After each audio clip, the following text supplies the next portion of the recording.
pour toi que je chante. Toi qui l'as tant mérité. Juste une mélodie pour donner l'espoir à tous ceux qui se retrouvent sans voix, en criant vers le ciel, que Dieu nous entend.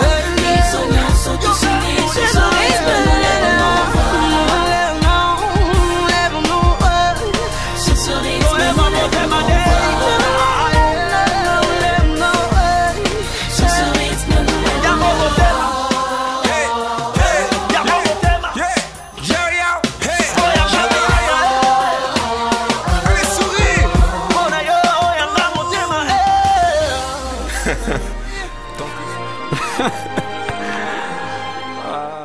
Shalom et bienvenue dans votre émission Santé Pure, notre émission pour les jeunes, par les jeunes, avec les jeunes. Nous sommes encore là pour un autre numéro. Nous voulons parler de quelque chose d'intéressant. Quelqu'un pourrait dire c'est la suite de ce que nous avons vu la fois passée. Et bien nous allons le découvrir tout à l'heure avec ce thème que nous vous proposons, le comportement d'un enfant de Dieu. Alors, je ne suis pas seule comme d'habitude sur ce plateau. Je suis avec des invités, des merveilleuses personnes que je m'en vais présenter. Pasteur David Kateba, nous vous recevons, pasteur. Nous vous shalomons. Merci, shalom. Vous allez bien? Oui, nous allons. Ça fait longtemps, hein, pasteur? Tout ça dépend de vous. Oui, ça dépend de nous. Voilà. Mais nous sommes dans la joie de vous recevoir encore une fois dans notre émission Sentier Pur. Nous vous aimons, hein, parce que vous êtes jeunes et vous faites du bien aussi aux jeunes. Merci que beaucoup. nous sommes. Merci. Que le Un Seigneur jeune qui a vous grandi. bénisse.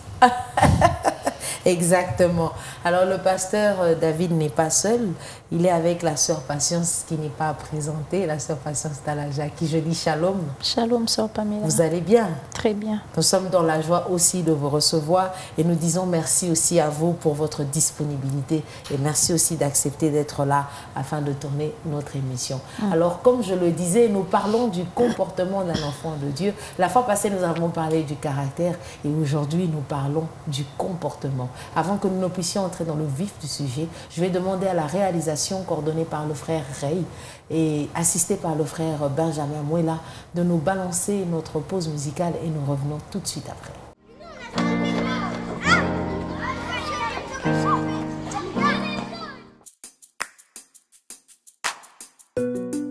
Jésus, tu m'es indispensable en tout ce qui concerne ma vie sur terre et même mon avenir céleste. C'est toi qu'il me faut. Il est vivant, il est vivant, mon essentiel vie. Il est vivant, yeah. Chaque matin, quand je me réveille, chaque pas et chaque acte que je pose, jusqu'au coucher du soleil, Jésus, sois mon essentiel. Chaque matin, quand je me réveille, chaque pas et chaque acte que je pose, jusqu'au coucher du soleil, Jésus, sois mon essentiel. Je suis rassasié de ton amour, enveloppé dans tes bras d'amour. Ensemble avec toi, jouissons de nos instants d'amour. Trouver des chats morts, tu m'as ramené à la vie, afin que j'ai confesse que ce n'est plus moi qui vis. La vie que tu m'offres, elle n'est pas du tout partielle. Avec conviction, je sais que j'entrerai au ciel. Laisse-moi dévoiler aux gens que tu es mon essentiel. Autrefois ma vie s'est dirigée comme celle d'un infidèle. Jésus, toi mon modèle, tu demeures toujours fidèle. Voilà pourquoi je t'adore, toi qui as changé mon décor. Tu es le seul que j'ai vénère car tu vaux mieux des plus que l'or. Jésus, t'es mon meilleur atout, et moi je me compte sur toi. Je confesse avec foi que Jésus, tu es mon meilleur. Jésus, t'es mon meilleur atout, et moi je me compte sur toi. Oh, oh, oh. Tu es mon essentiel, Jésus, je l'écris tout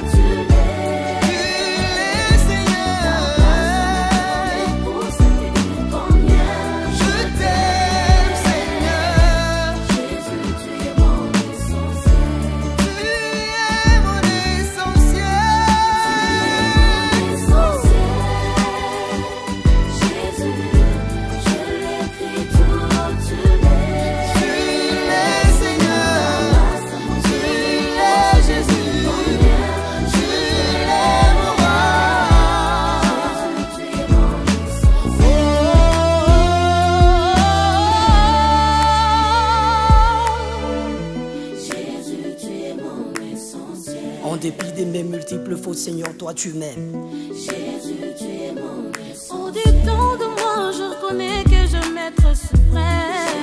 Jésus, tu es mon essentiel. Loin de ta présence, je vois combien ma vie se défend. Jésus, tu es mon essentiel. Dépendre de toi est une garantie pour l'éternité.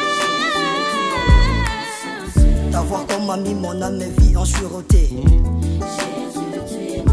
Quand tu es à mes côtés, je n'ai plus rien à m'inquiéter. Oh, par la grandeur de ta bonté, bonté, tu as fait de moi un racheté. racheté, J'ai mis un visage à attesté, je proclame ta ta liberté. liberté.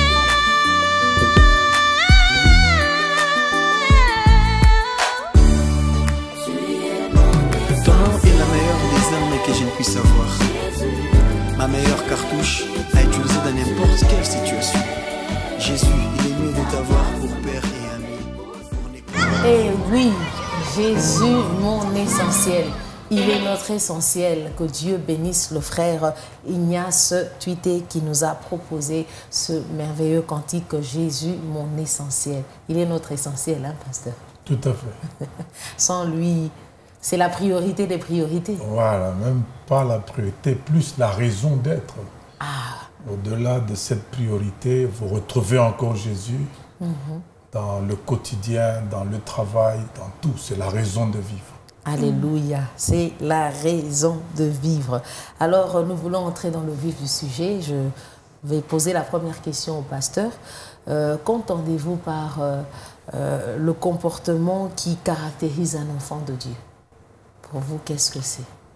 En soi, sommairement, c'est d'abord rentrer sur le mot comportement qui, fondamentalement, il ne faut pas qu'on aille dans ton verbiage, hein, c'est les actions et les réactions d'une personne au quotidien en fonction de ce qu'elle a comme connaissance, comme vision de la vie. Donc, c'est ça que nous manifestons toutes les fois que nous agissons ou nous réagissons.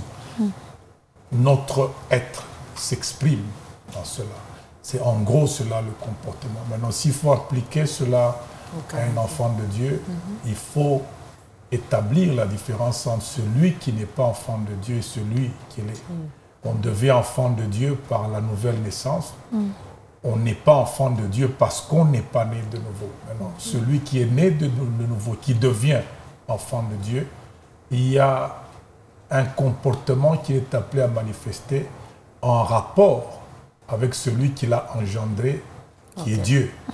Et on nous parle également d'avoir été engendré par la parole permanente de Dieu. Nous avons été engendrés par Dieu, par la parole, par l'Esprit. Nous sommes en fait appelés à manifester le comportement de Christ. Et c'est un processus, ce n'est pas instantané. Ça, il faudrait vraiment Qu'on le comprenne. C'est tout un processus de longue haleine. Le pasteur a dit que c'était tout un processus de longue haleine. Alors, sœur Patience, vous êtes d'accord avec le pasteur ou vous vous dites non, le pasteur, il est complètement à côté de la plaque. Moi, j'ai une autre définition et une autre vision des choses. Sœur Patience. Non, je suis parfaitement d'accord avec le pasteur. Tel qu'il l'a dit, il faut d'abord commencer par définir le comportement avant de l'associer à un enfant de Dieu. Tel qu'il a dit, le comportement, c'est une manière dont une personne se conduit. Et dans la vie courante, cette manière de se conduire est régie par certaines règles. Mais quand on devient enfant de Dieu, comme le pasteur l'a dit, on est engendré par Dieu, par la parole de Dieu. Automatiquement, quand on devient enfant de Dieu, il y a des règles que Dieu a déjà préétablies. Et quand on a cette nature d'enfant de Dieu en nous, on accepte de suivre Jésus. Automatiquement, on doit suivre toutes les règles que Jésus a préétablies avant que l'on ne soit enfant de Dieu. C'est-à-dire, le comportement d'un enfant de Dieu, c'est la manière dont un enfant de Dieu doit se conduire, mais tout en suivant les règles préétablies par Dieu. C'est une affaire de suivre les règles parce qu'il y a quelqu'un qui nous a engendrés et c'est Dieu. Donc nous devons nous conformer à ce que Dieu nous demande de faire. Alors, sœur Patience, que dit la Bible par rapport, puisqu'on est en train de parler d'enfants de Dieu, hein, il faudrait qu'on tourne autour parce que le pasteur a fait allusion à la parole de Dieu tout à l'heure. Alors, que dit la Bible par rapport au comportement que nous devons adopter, nous, en tant qu'enfants de Dieu? Ok, merci. J'aimerais prendre un exemple. Dans Matthieu 5, le Seigneur est en train de parler des béatitudes. Quand vous lisez à partir du verset 16, la partie de la fin, Jésus est en train de dire « afin qu'il glorifie votre Père qui est dans les cieux ». Il parle des hommes. Et Jésus est en train de parler des œuvres dans ce passage-là.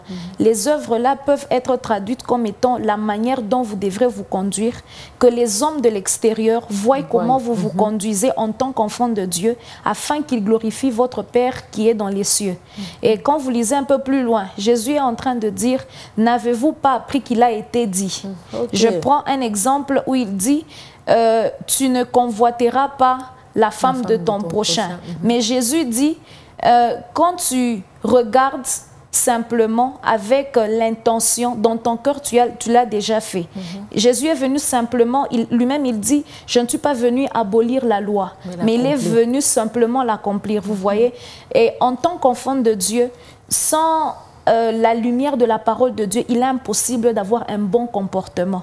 Tout enfant de Dieu doit marcher conformément à la parole de Dieu, et c'est de la parole de Dieu que nous tirons un bon comportement. Même l'exemple des 10 commandements, c'est aussi une ligne de conduite que le Seigneur nous donne. Je ne peux pas prétendre être enfant de Dieu quand je ne marche pas selon tout ce qui a été écrit dans les 10 commandements. Vous me direz, mais bon, je suis homme, je n'ai pas la force. Mais il n'y a que Dieu qui donne la force de marcher conformément à sa parole et d'avoir un comportement digne d'être appelé enfant de Dieu. Voilà. Alléluia, gloire à Dieu. Je rêve du jour où j'aurai un opposant ici qui va dire, je ne suis pas d'accord. Ça serait bien, n'est-ce pas, pasteur?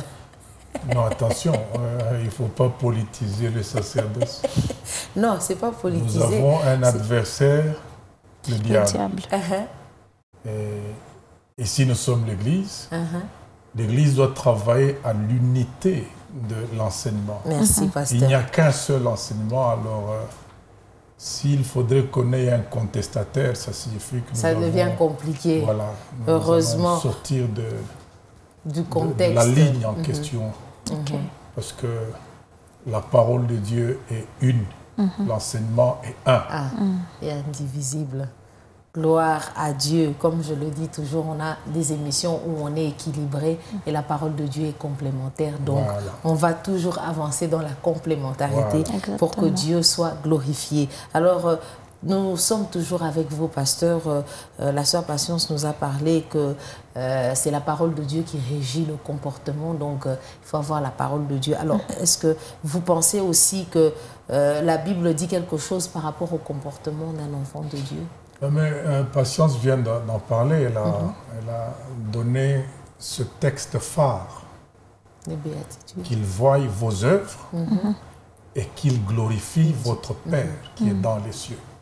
Vous avez affaire à un Père invisible qui est dans les cieux, mais qui doit être glorifié par des hommes qui ne le connaissent pas, mais qui ne pourront le voir qu'au travers des œuvres ou au travers du comportement de ceux que le Père a engendrés.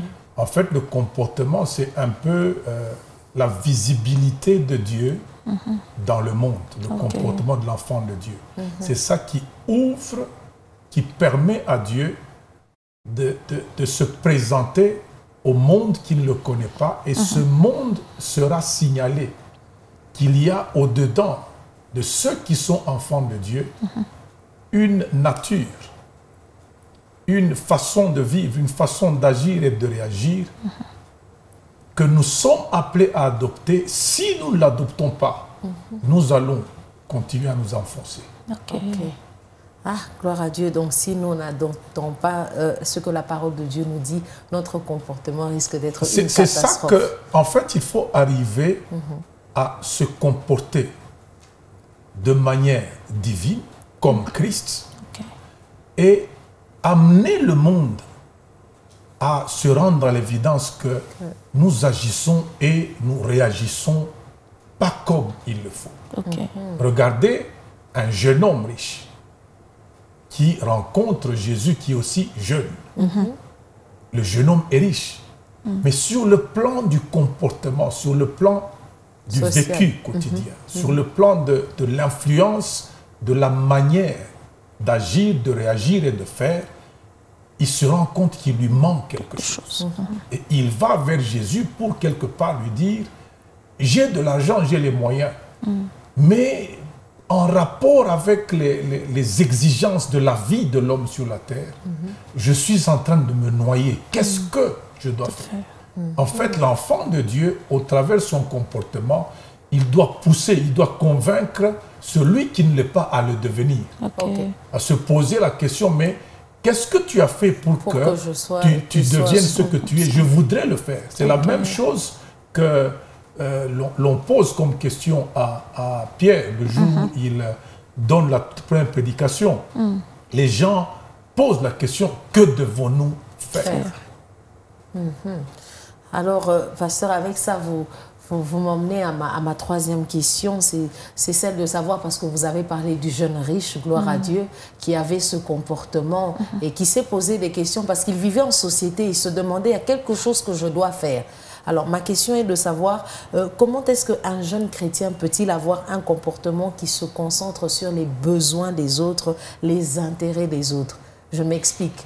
Vous avez parlé du jeune riche chrétien, ce qui se disait par rapport à ce que j'ai, je dois faire quelque chose. Et c'est ça, il avait un problème de comportement face à ceux qui l'entouraient. Alors comment est-ce qu'un jeune qui est en train de nous suivre en ce moment peut se retrouver face à ça? Je suis très ravi de cette question parce qu'elle nous ramène encore à ce jeune-là. Lorsque Jésus lui demande de faire des choses, il dit qu'il y en a que je fais depuis longtemps. Maintenant, Jésus crève l'abcès. Il lui dit, il te manque une chose. Va, vends tout ce que tu possèdes, donne aux pauvres, puis viens et suis-moi. Difficile. En fait, c'est ce capital amour dont il manquait. Heureusement que la question épingle bien le chrétien, le jeune chrétien. Il n'y a pas de chrétien sans amour. Il n'y a que des chrétiens qui ne veulent pas exploiter l'amour qui est au-dedans d'eux. Parce que la Bible dit que l'amour de Dieu a été répandu dans nos cœurs par le Saint-Esprit. Ça signifie la manière d'aimer de Dieu a été mise à notre disposition par le Saint-Esprit. Si vous refusez parce que il y a des intérêts immédiats que vous pouvez perdre, vous refusez de vivre pour les autres, de donner aux autres, vous ne pouvez pas atteindre la maturité parce que lorsque vous prenez même la relation que Christ entretient avec ses disciples, elle part de cette relation de disciple-là jusqu'à la relation amicale. Il dit à un moment, je ne vous appelle plus mes disciples, vous êtes mes amis parce que je vous ai dit tout ce que j'ai fait. Mais après, il dit, je vous donne un commandement nouveau. Aimez-vous les uns les autres comme je vous ai aimé. Et puis il ajoute, il n'y a pas plus grand amour que de donner sa vie pour ses amis. C'est que la maturité, nous l'atteignons lorsque nous comprenons que nous sommes des sources et que la source ne jaillit pas pour elle-même. Exactement. La source donne. Tout ce que Dieu a créé donne, malheureusement, quand on en arrive à l'homme. L'homme a tendance à refuser de donner. C'est de l'immaturité. Lorsque vous cassez cette chaîne-là du donner, sachez que vous n'allez pas entrer dans le bonheur du recevoir, parce que la Bible parle de la manière dont vous serez traité, de la manière dont vous traitez les autres. Et elle dit qu'il y a plus de bonheur à donner qu'à recevoir. Donc le plus de bonheur qu'il y a dans la vie, vous l'avez en donnant, vous ne l'avez pas en recevant. Ok. Ah, que Dieu soit béni. En tout cas, c'était équilibré. Nous allons passer à l'autre question avec la sœur Patience. Alors, sœur Patience, dites-nous, vous êtes jeune, hein? Le comportement, vous êtes jeune, chrétienne, Je pense assise dans ce que vous êtes en train de faire et par la grâce de Dieu, je crois aussi mature. Alors, le comportement d'un jeune chrétien peut-il être une source de conflit ou de problème autour des personnes qui l'entourent? Je donne un exemple. Nous voyons certains jeunes chrétiens qui se comportent mal en ne saluant pas les gens, par exemple, en n'ayant pas les bonnes réponses. C'est des comportements qui, de plus en plus, on les voit, pasteur, chez les jeunes, et on se pose quand même cette question. Alors, est-ce que ça peut être source de conflit? Parce que c'est difficile de voir des jeunes rester longtemps et de faire ce qu'on appelle la communion fraternelle ensemble, parce qu'il y a toujours des conflits. Il n'a pas fait, il m'a mal regardé, surtout au milieu des sœurs. Alors dites-nous un peu, est-ce que pour le comportement d'un jeune chrétien peut être source de conflits et de problèmes autour d'eux? Tout d'abord, tout doit commencer à partir du commencement, si je peux le dire ainsi. Tout vient d'abord, on doit se poser la question, est-ce que cette personne réellement a donné sa vie à Jésus? Parce que si ce jeune chrétien prétend avoir donné sa vie à Jésus, c'est que sa vie est régie maintenant par Jésus. Et il nous arrive aussi à des fois d'être en désaccord avec les autres. Mais attention, que ce désaccord-là ne persiste pas. Et il faut être sincère avec soi. Nos défauts ne doivent pas être, je peux dire, un tabou. Non. Devant les hommes, ça peut être quelque chose qui peut être une source de moquerie, mais devant Dieu, ce n'est pas le cas. Et d'ailleurs, la Bible dit que c'est dans nos faiblesses qu'il manifeste sa puissance. La seule bonne attitude à avoir, c'est d'abord de reconnaître ses défauts. En tant qu'enfant de Dieu, en ayant ce mauvais comportement, tu reconnais devant le Seigneur que j'ai un mauvais comportement. Parce que le passage qu'on a eu à exploiter dans Matthieu, on parle du Père céleste. C'est qu'un père connaît son fils. Un père est celui qui a toujours une oreille attentive envers son fils. Un père n'est pas celui qui rejette son fils comme les autres peuvent le faire. Le pasteur ne peut pas nous contredire. Un papa normal et responsable ne peut pas jeter son enfant dans le feu. Le voisin peut rejeter cet enfant-là, mais dès qu'il vient dans la maison de son père, il se sent en sécurité. C'est dans ce contexte-là, au fait, qu'on doit cheminer. Dès que je reconnais que Jésus est mon Père, je reconnais que j'ai des défauts. Sincèrement, je les reconnais parce qu'il y a des gens qui veulent corrompre leur conscience, au fait. Au contraire, la conscience, on ne la corrompt pas. Elle est vraie, elle est juste. Et quand je reconnais mes défauts, je rentre au pied du Seigneur, je lui dis, regarde, j'ai tel et tel autre défaut. Maintenant, c'est à moi de me laisser travailler par Dieu. C'est là qu'il y a aussi un problème. La solution n'est pas seulement de reconnaître ses défauts, de venir vers Dieu, mais de se laisser aussi travailler par Dieu. Tel que le pasteur a dit, la maturité prend du temps. Ce n'est pas en un clin d'œil que tout va changer, mais ça prend le temps que ça prendra. Et c'est à nous aussi d'aider Dieu à nous travailler et d'aider Dieu à nous amener vers le chemin de la maturité. Tant que je viens vers le Seigneur, par exemple, j'ai dit à Dieu, moi, je réponds mal ou bien je vole. Je me laisse entre les mains du Seigneur. Le Seigneur commence à prendre le temps de me travailler. Mais quelque temps après, je rentre encore dans les mauvaises choses. Vous voyez que je n'aide pas le Seigneur à me travailler et à me sortir de cette affaire-là. Donc, en matière de comportement, on peut aussi manifester un mauvais comportement, mais le problème, c'est qu'est-ce qu'on fait après avoir manifesté ce mauvais comportement? C'est de reconnaître qu'on a mal agi, de rentrer au pied du Seigneur, de lui dire, Père, voici mon défaut, de le laisser nous travailler et après de continuer la marche avec lui et d'être patient dans la marche de la maturité. Parce que quand on est impatient, le Seigneur ne nous aidera pas parce que Dieu n'est pas dictateur, c'est le plus grand démocrate qui existe. Donc, il ne peut pas venir nous imposer. Bon, à des cas, il impose à certaines personnes, mais dans la majeure partie des cas, il nous laisse et voilà un peu tout. Alléluia. Pasteur, alors en une minute, est-ce que vous avez, avant que nous puissions prendre la pause musicale, vous avez quelque chose à ajouter sur le comportement d'un jeune chrétien qui peut être source de conflit autour de lui ou de problèmes? En fait, il est question d'abord d'identifier la source de ces comportements.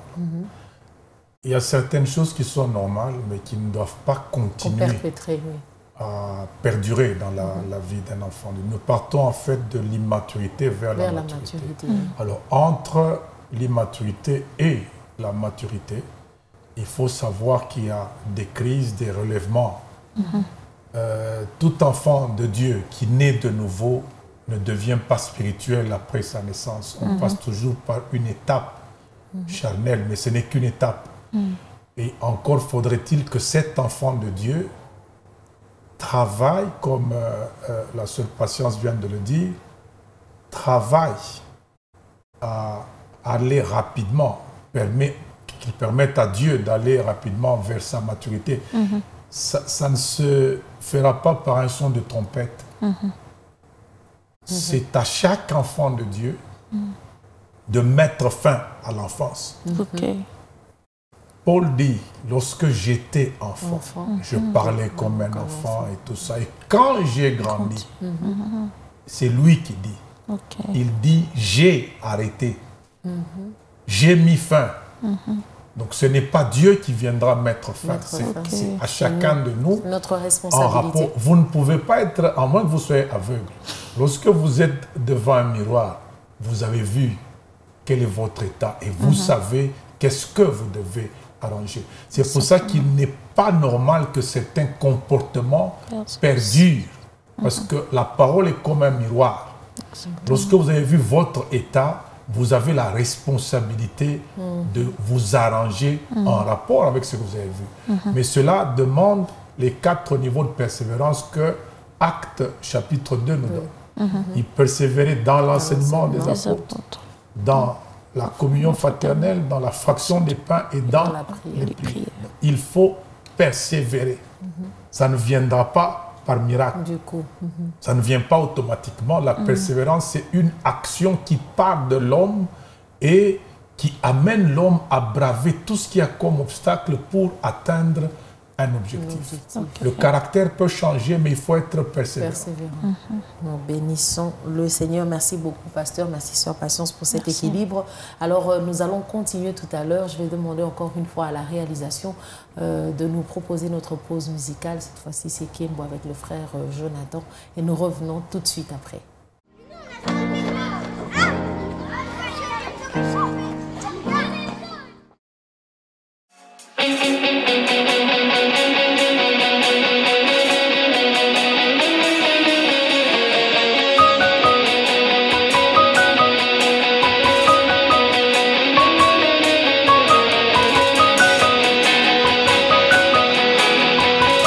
Ensemble, nakoma kolukayo.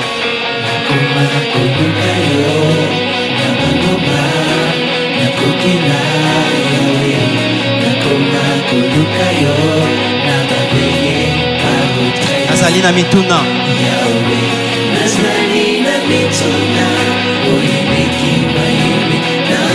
Susuna pusani epai na yo yawe.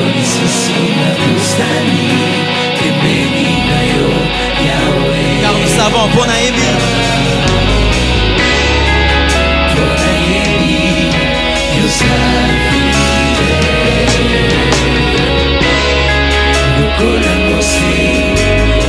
quand Moïse nous venons te demander ta gloire, Laksa Kembo.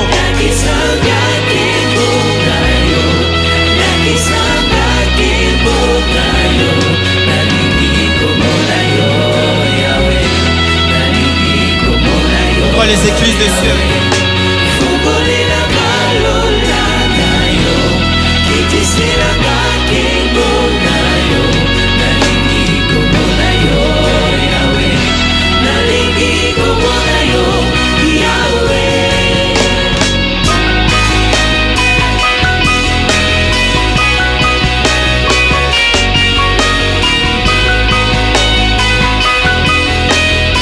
Ensemble, la bataille est pas là.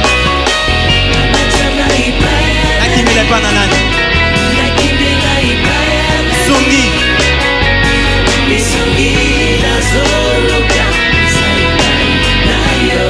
Nasongile pa na nani? Nakimile pa na nani? Nasoto soluka.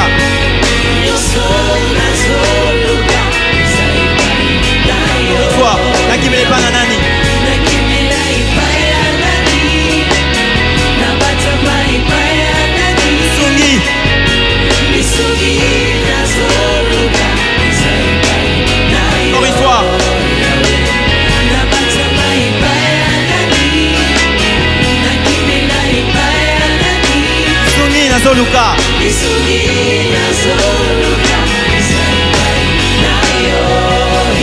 avant, bon aébi.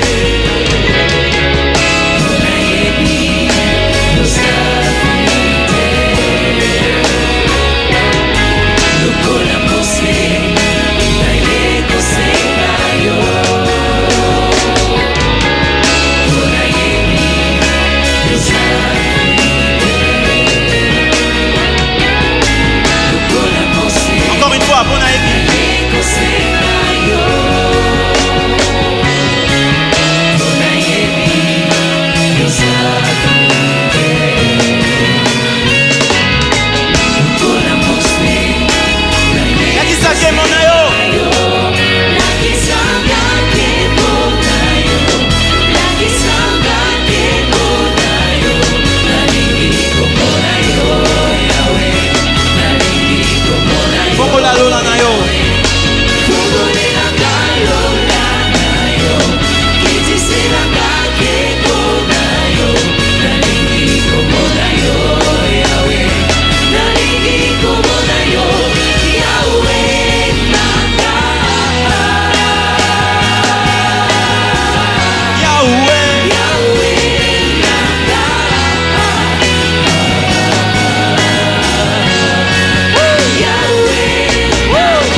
Que nous a proposé le frère Jonathan. Alors, pasteur, nous continuons dans notre thème. Nous poursuivons. Bientôt, nous allons arriver à la fin. Alors, vous êtes pasteur, vous avez sûrement eu à être en contact avec beaucoup de jeunes. Alors, ma question est de savoir, est-ce qu'on peut avoir des jeunes chrétiens, tout en étant jeunes, ils affichent un mauvais comportement qui n'honore pas Dieu? Tout à fait. On vient d'en parler il y a quelque temps. Nous naissons immatures. C'est vrai, nous naissons de Dieu, mais aucun bébé n'est mature. Ce qui se passe sur le plan naturel est également valable sur le plan spirituel. Autant un bébé ne peut pas apprendre à se conduire seul. Il faut que quelqu'un guide cet enfant, enseigne cet enfant, lui donne la ligne de conduite. Spirituellement également, nous avons besoin d'un pasteur, d'un enseignant, d'un maître, celui qui va nous aider à poser les bons pas pour garantir une bonne croissance. Je crois que parmi les raisons qui font qu'il y a plus d'immatures que de matures dans la jeunesse, parce qu'il faut le dire, il y a aussi des jeunes matures, c'est le fait qu'il y a du désordre. De part et d'autre, c'est partagé. Désordre chez certains bergers, désordre chez certaines brebis. Désordre chez des bergers qui veulent s'occuper des brebis qui n'appartiennent pas à leur berger. Au nom de la croissance numérique, on cherche à avoir tout le monde avec soi. Désordre chez des brebis qui veulent avoir plusieurs bergeries, plusieurs bergers. Maintenant, lorsque vous vous retrouvez dans une situation comme celle-là, un berger qui veut avoir toutes les brebis, même celles qui ont déjà des bergers, et des brebis qui veulent avoir tous les bergers, alors qu'elles ont déjà un seul berger, le cadre qui peut conjuguer, qui peut faciliter, ou si je peux dire, le cadre catalyseur de la maturité est déjà décarcassé à ce niveau-là. C'est ça qui fait qu'il y a beaucoup de comportements déplorables. Y ajouter également l'accès à l'information avec le réseau Internet. Voilà, il y a de l'information qui circule à très grande vitesse. Les jeunes ne filtrent pas. Ils ont tendance à faire confiance à un homme qui a 1 million de vues, alors que le pasteur de son assemblée, qu'il voit tous les jours, il ne lui donne pas autant d'importance que l'homme influent sur YouTube, sur Instagram et tout ça. Alors, tous ces facteurs font que ça exige une discipline personnelle. Savoir qu'un enfant de Dieu doit appartenir à une assemblée doit avoir un pasteur et doit suivre l'enseignement de son pasteur, l'enseignement de base pour sa croissance vers la maturité. Ça va nous éviter d'avoir plus de comportements déplorables et on aura mieux, on aura plus de gens qui se comportent mieux, qui vont afficher de la maturité. Il faudrait que l'on sache que l'église électronique n'existe pas en soi. C'est vrai que nous sommes dans le confinement, nous prêchons en ligne, mais en soi, que chaque pasteur prenne le soin de s'adresser à ses brebis et chaque brebis prenne le soin de se discipliner à suivre les enseignements du pasteur. Merci beaucoup, pasteur, pour cet équilibre. J'espère que ça va bénir quelqu'un et ça va édifier quelqu'un parce qu'on en a besoin de nos jours. On a besoin des gens qui nous recadrent et non pas des gens qui nous... dans le sens du poil, comme on dit, voilà, qui nous cajolent et qui nous permettent pas, parce qu'avec l'église a besoin d'un message, pas d'un massage. On n'est pas là pour essayer d'amadouer les gens, pour les encenser. Non, nous avons besoin d'instruire, d'enseigner pour que, en finalité, que la personne produise le profil de Christ. Christ lui-même a dit, enseignez-leur à observer ce que je vous ai prescrit. Donc, en soi, Christ nous donne à nous, pasteurs, une mission de réguler, de produire un certain comportement dans la brebis. Nous bénissons le Seigneur. Merci beaucoup, pasteur. Le pasteur a anticipé déjà mon autre question, mais que je vais quand même poser à la sœur Patience qui va nous répondre en 1 minute 30, hein, sœur Patience. Alors, que faut-il faire pour maintenir le cap d'un bon comportement?